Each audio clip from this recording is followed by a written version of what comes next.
கார்த்திகை 1 சோமவார பிரதோஷம். இன்றைக்கி நல்லா அருமையான நாள். இந்த நன்னாளில் உங்களால் முடிஞ்ச உதவிகள் பண்ணுங்கள். நீண்ட நாளாக ஒரு காட்டுக்குள்ளே இருந்த சிவலிங்கங்க, அந்த சிவலிங்கத்தை எடுத்துகிட்டு வந்து அதை ஷெட்டு போட்டு அதுக்கு தேவையான பீடங்கள்லாம் அமைச்சு சுவாமிக்கு ஆவுடையார் பிரம்மபாகம் உடஞ்சிருந்துச்சு.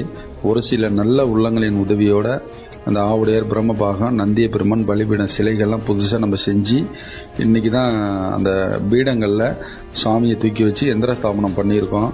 இன்னும் ஒரு 10 நாளுக்குள்ளே இதுக்கு பிரதிஷ்டை விழா மிகப்பெரிய அளவில் பண்ணணும்னு ஆசைப்பட்றோம்.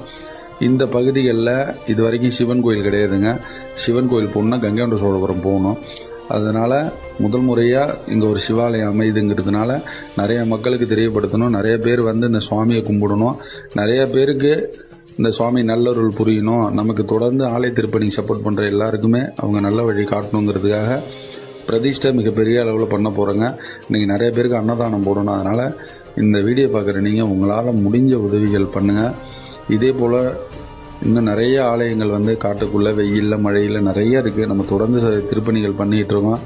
தங்களால் இயன்ற உதவி பண்ணுங்கள். அந்த ஆலயம் எங்கே இருக்குதுன்னு பார்த்தீங்கன்னா அரியலூர் மாவட்டம் கங்கைகொண்ட சோழபுரத்துலேருந்து ஒரு 9 கிலோமீட்டர் தொலைவில் இருக்கிற வெத்தியார் வெட்டுங்கிற கிராமத்தில் இருக்குங்க. இந்த திருப்பணிக்கு